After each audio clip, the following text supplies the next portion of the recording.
With the first pick in the 2019 NBA Draft, the New Orleans Pelicans select Zion Williamson from Duke. Up for the layup! Oh, blocked by James! They do have a timeout. Decide not to use it. Curry, way downtown. Bang! Bang! Oh, a spectacular move by Michael Jordan. Right back out to Allen. His three-pointer. Bang! Mamba out.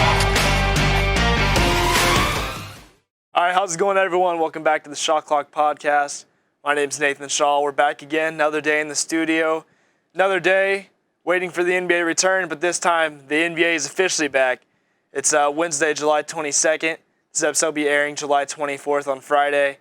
But biggest thing we've had all week is the Clippers basketball is back. You know, one of the biggest playoff contenders in the race against the Magic tonight. Last time I checked, the score is about 6-6.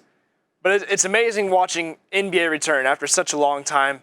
I mean, we're gone from NBA, we're gone from all kinds of sports for so long, although baseball just returned a couple of days ago.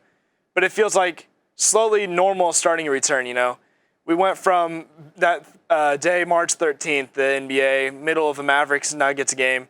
We hear the NBA season has officially been postponed, and now we're officially back, you know. It's wild to think about how much the world has changed in the matter of these 5 months. And I was just talking earlier with the director, John, about how, you know, heading into the school year last year, we wouldn't expect to have to wear a mask.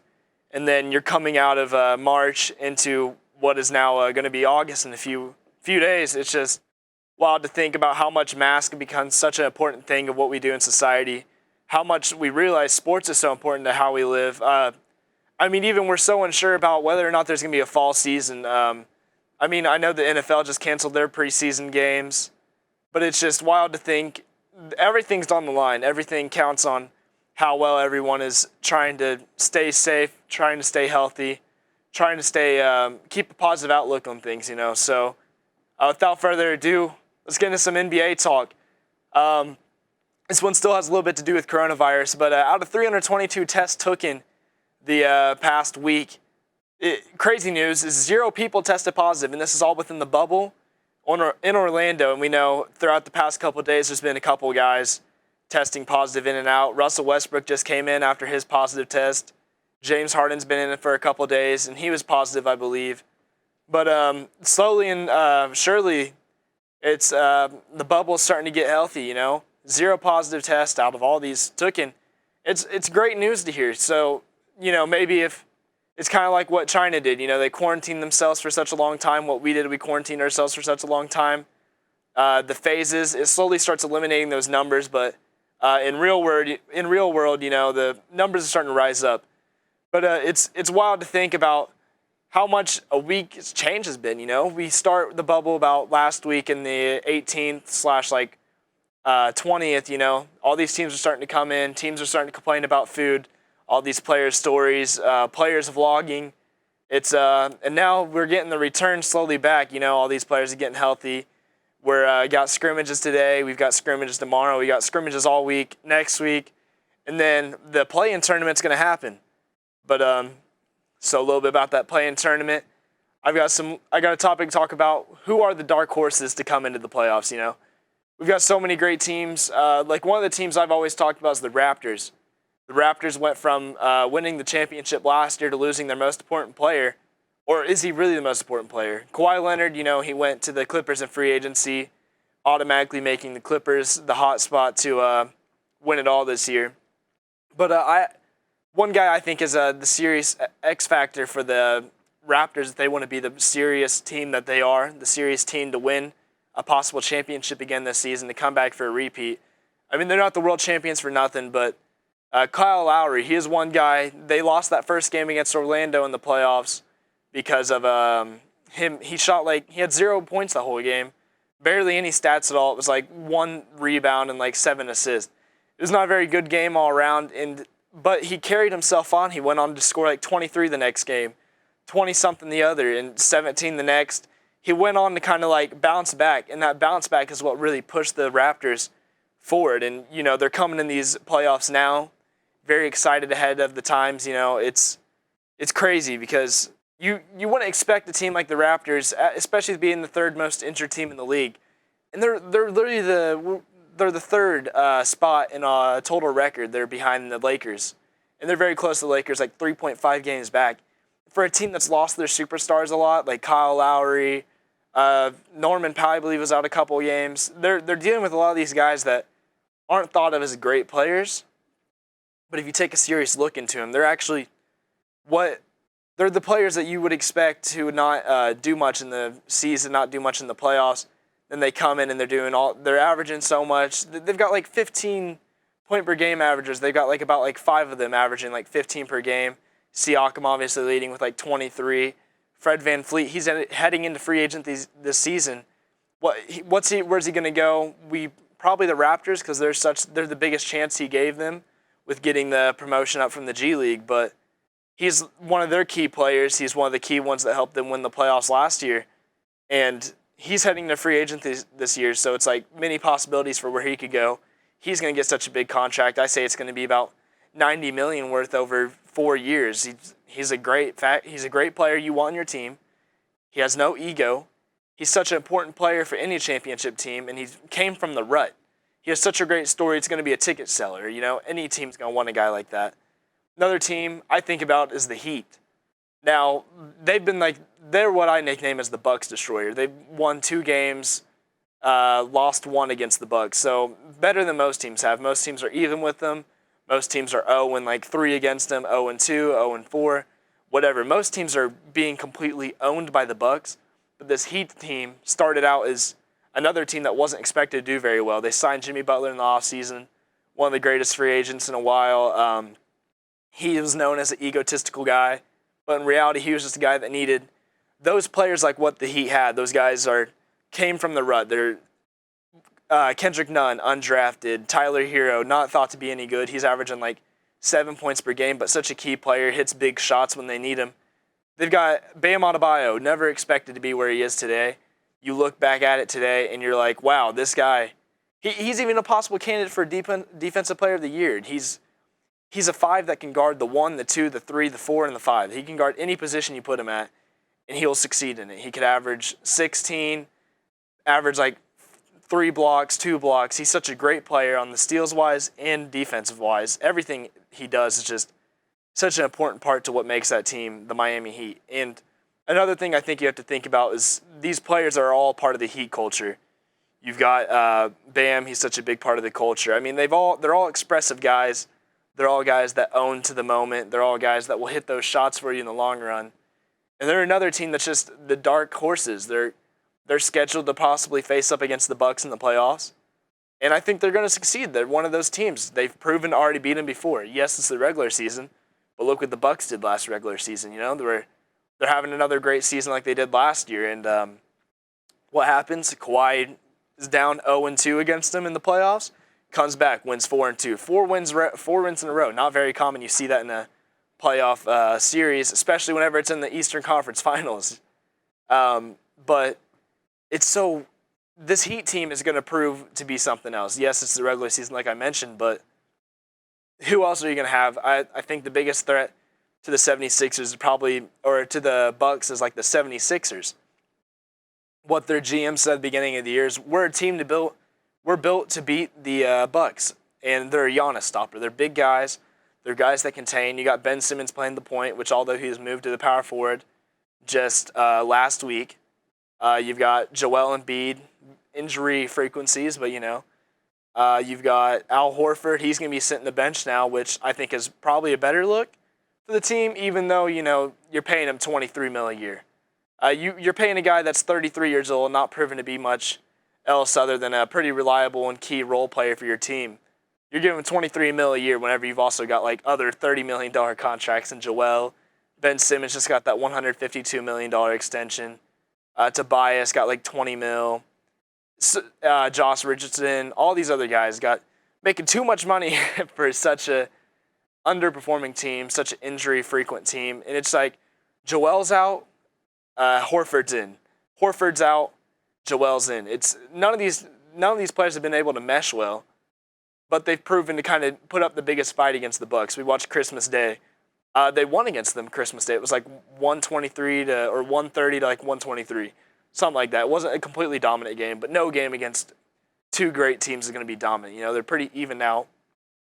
But you look at the Bucks, the 76ers. Are you gonna want Tobias Harris taking your shot? Who you want Ben Simmons taking the final shot? You want Joel Embiid taking the final shot? Really, the only guys you can trust is Tobias, and Tobias hasn't proven to be the most consistent scorer you can have on the 3-point or the clutch fadeaway mid-range shot. And with the Bucks, you've got two guys like Giannis and Chris Middleton. But we watched how well the Lakers exposed him that game before the season got postponed. The Lakers played inside on him, forced him to shoot outside, which is a shot he's known not to hit very often. And it exposed him that complete game. He went like 2-12 against LeBron, and he did very well against the other players because the IQ wasn't as much there with other players. But similar to what the 76ers did, the 76ers, I believe, held him like 13 points. It's just so many factors go into stopping this Bucks team that a lot of these teams can figure out.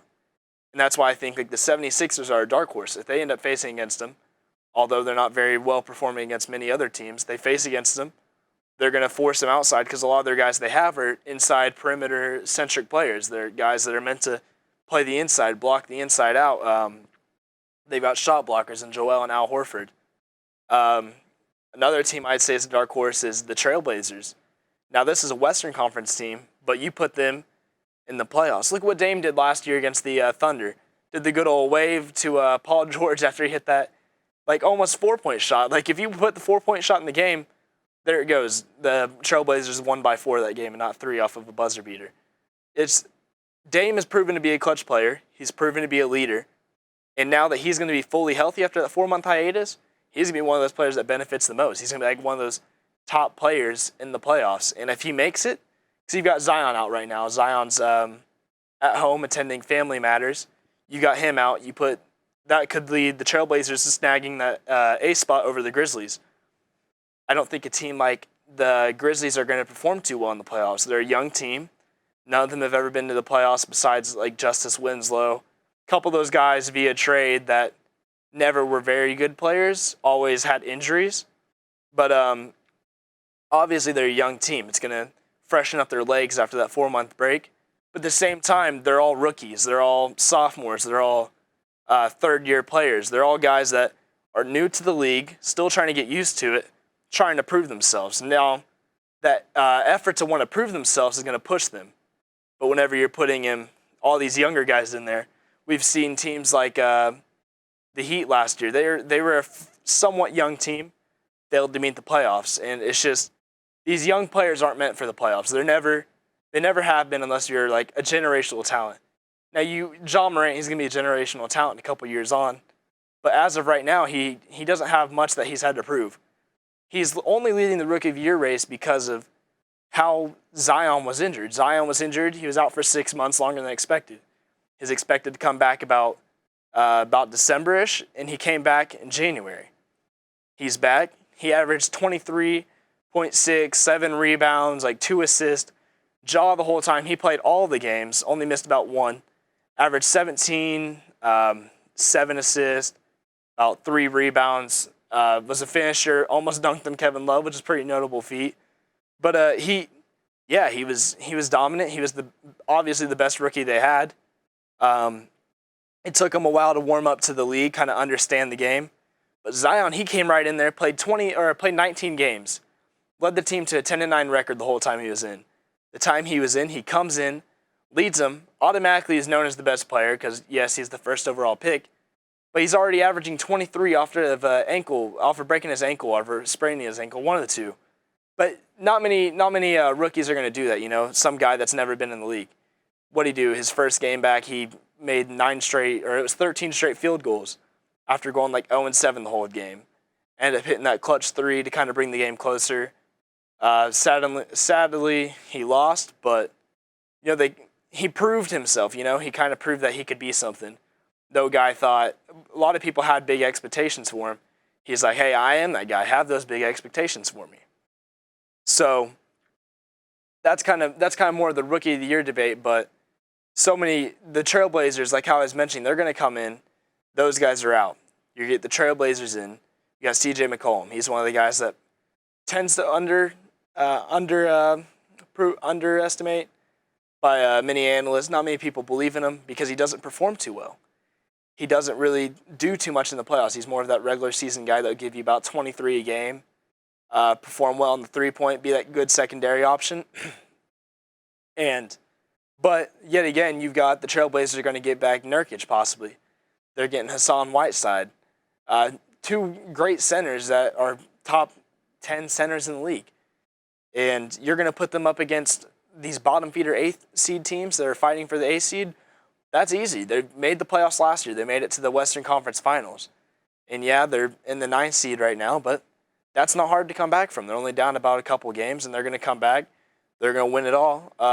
They're probably going to go against the Lakers. Against the Lakers, they're about 2-1 in the season. So another topic is Magic Johnson's award picks. He went on Twitter the other day to state his MVP. Gave the general Magic Johnson statement saying Magic Johnson approves this tweet where he normally says he gives the most blatant statements ever that everyone understands. Captain Obvious statements is what I think of it as.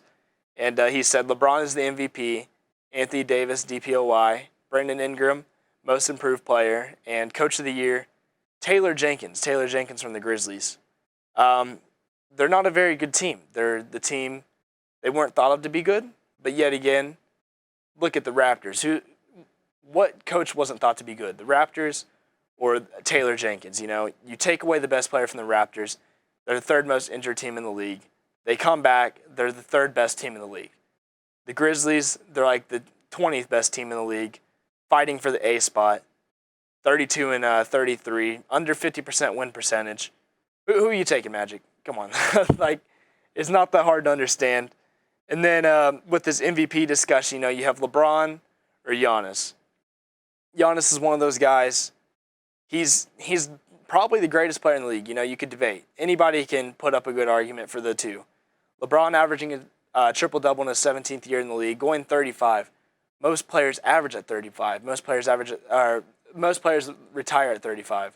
Most players retire at 36. Most players retire at any age past their 30s, they're gone. Giannis is only 24, averaging like 34, 13, and about 6 assists a game. LeBron's averaging nearly 26, 10 assists, and about 8 rebounds a game.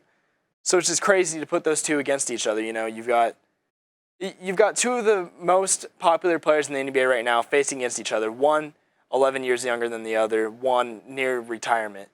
And it's such an even matchup. We watched that last game, like how I talk about all the time, is LeBron showed what he was worth. LeBron showed, I'm still the king of this league. He wasn't given the nickname for nothing. And Giannis kind of showed that his kind of fumble, it showed his playoff fumbles that he had. He had the playoff fumbles last season, but obviously these awards are going to be giving through the regular season, and I think it's about July 26th as they're making the decision. So about 2 days after this podcast comes out, they're all going to kind of discuss about what's going to go on, who's the award winners, and they're going to be announcing it in the playoff return. So another thing I want to talk about is the 76ers. I brought them up already. There's been a couple of issues between Joel, Ben Simmons. Now, it's not publicly said that they don't mind each other, but it's kind of understood that, the two can't fit along each other. So my idea is, what's going to happen once the season ends? What's going to happen if they fail in the playoffs like they did last year? Kawhi hit the big shot against them at the buzzer. One of the most iconic shots now in NBA history, done on one of the best 76ers team in 76ers history. What's going to be their future? You've got two great young guys that are both proven to be something better than what they are. Ben Simmons thought of to be a future Magic Johnson. Joel Embiid, it's not really thought of who he's like, but he's proven to be something. He averages like 24, 11, and about 3 assists a game as a center. Not many centers can do that. And center hasn't been thought of the most dominant position in a while. There hasn't been an MVP center since the 90s. Shaq was the last MVP center we had in the league. So what's going to happen to this team if they fail? Do you find a trade for Joel or Ben? My idea is you find a trade for Joel. Joel's a guy that's faced injuries all this league, missed about 30 games this season.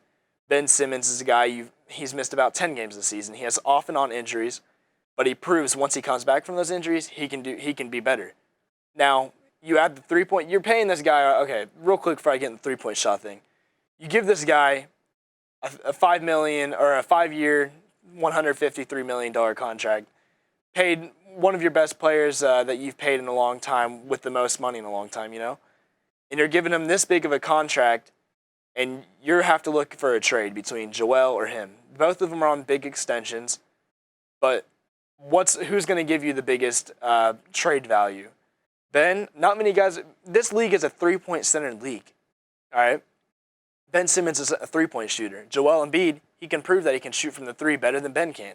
Not many 7'2" centers can do that, Jokic is about the only one. You're going to put him or Joel on the trade block, okay?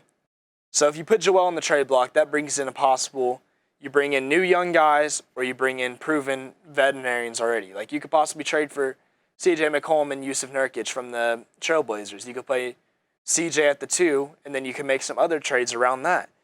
Or if you trade Ben, who are you going to trade him for?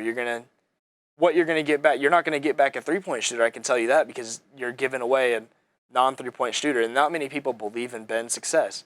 He won Rookie of the Year that first season, or that second season because he missed his first. But he won Rookie of the Year, and that's all he's done since. He's proven to be a great player, but proven not to be an exceptional player, what his potential showed. I think that's just kind of what kicks in, Joel, he's missed a lot, but he's proven to show potential from all sorts of shot ranges, rebounding and everything. And Ben Simmons has proven to be the B-list, the C-list Magic Johnson. So on the topic of centers, Nikolaj Jokic, he got a new look, a little bit skinnier, lost the Big Mac weight. Jokic used to be a pretty big guy, and now he's out in the league. Quarantine hit. He lost about 40 pounds over quarantine. He's one of the skinniest guys in the league now at 7'3", and he's already averaging 20 points per game, 13 rebounds, and 7 assists per game. That's nearly a triple-double.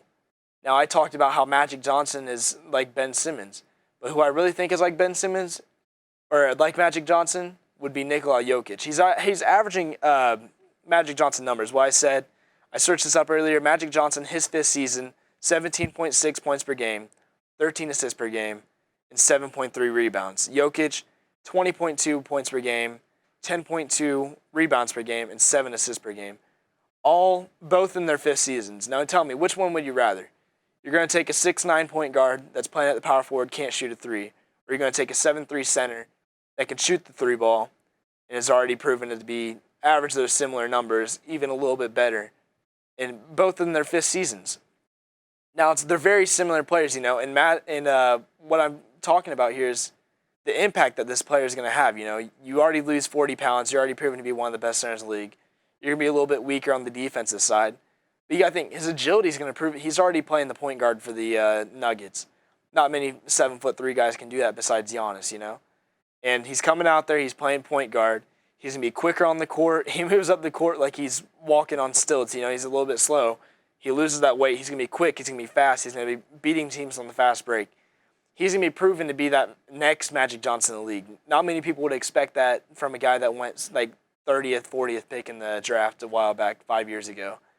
So that kind of impact he's going to have on a team. It adds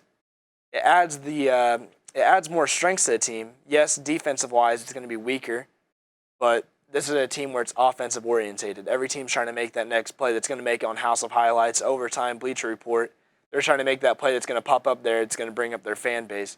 Jokic is obviously going to be one of those players now after his weight loss. He's going to be hitting those, like we saw the really basic fadeaway hit against the Bucks before the season returned. Kind of hit the little over-the-head fadeaway granny shot type thing. And that's he's going to be quicker. He's going to be longer. He's going to be easier to he's going to be harder to defend, When you're playing center and you're already 240 pounds and you're going against this 130-pound guy, you're going to be easier to body him up. But what are you going to do whenever he hits a step back on you, goes out to the perimeter? He's going to be quicker than you. He's going to beat you.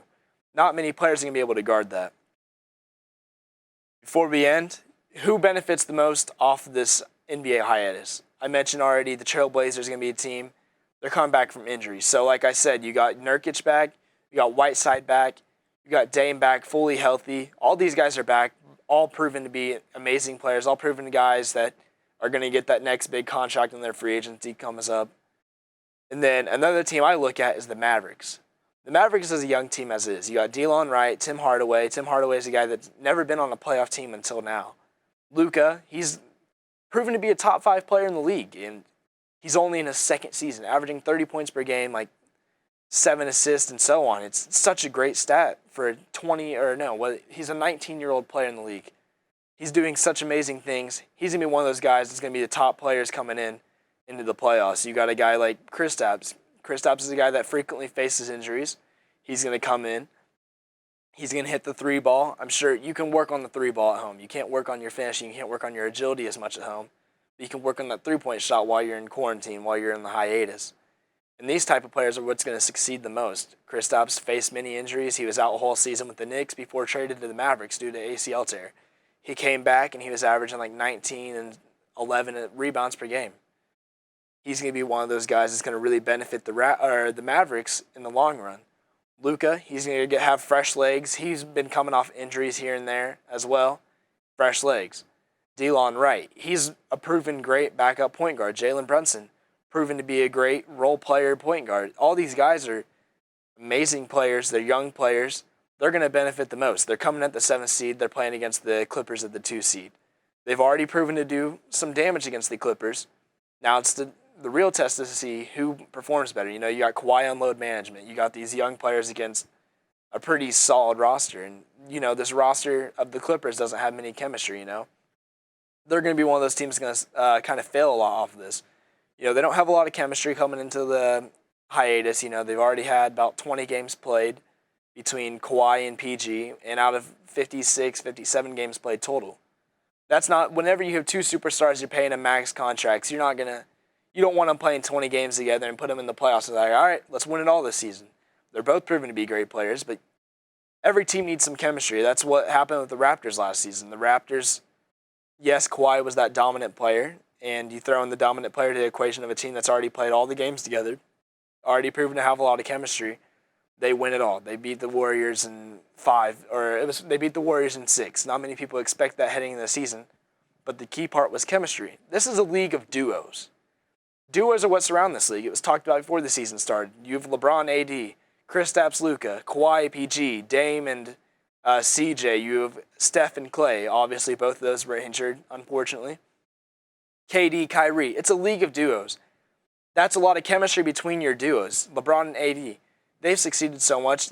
If AD had injury frequencies like he did in the past, I guarantee that's like a 6-seed team. That's a team that's not going to do much damage in the playoffs. I'm a big Lakers fan.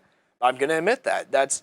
It's a chemistry-filled league. It's a duo-filled league. And what you're going to need out of Dame and CJ, they've played together for the past 6 years. They're going to be proven to be a great team. Kyle Lowry and Siakam, they've played together the past 2 years. Automatic chemistry there. But a Clippers roster, brand new, never played with each other before. You throw in Joakim Noah, one of the guys that was out of the league for 2 years. You throw in Reggie Jackson, was on a bottom feeder Pistons team, already a great team. He has a little bit of chemistry with PG due to friendship-wise. But you've got so many new players. Patrick Beverley, one of those guys. He's missing a little bit now because of family issues, but he's a guy that proven to be a little bit egotistical, goes on Twitter and does all this. But it's a league, it's a lot of what are we going to see out of these playoffs, You're going to see so many teams fail. You're going to see so many teams succeed, which is the obvious. But it's like, ours is going to, because all these teams are pretty even. It's an even playing field now. You missed 4 months. You've got so many young teams in the playoffs. You got great teams in the playoffs that won it before, that proven to be great before. You got teams like the Lakers and Clippers thought to be the biggest contenders. You got a team like the Bucks, thought to be the greatest team in the league right now, thought to be almost as good as the 2016 Warriors. It's a lot to expect. What are we going to expect from the future on? A lot to see. We got scrimmages this week, scrimmages next week. It's crazy, though. Like how I mentioned before, the season's back. But, we're going to go ahead and end it here a little bit. We got a little bit of time to go to spare, but everything's going now. The scrimmages are coming around. Everything's starting to kind of fully take shape. We're watching. You can analyze these as much as you want. You could talk as much as you want. but it's a playing field now. It's all even battlefield. Everything's going to be left on the court. It's very suspenseful. Who's going to win it all? Who's going to fail? What's going to happen in the offseason? This has been the Shot Clock Podcast. My name's Nathan Shawl. Don't forget to check us out on Instagram at the Shot Clock Pod. Hope you guys enjoyed, and let's get back to NBA basketball. I'll see you next week, guys.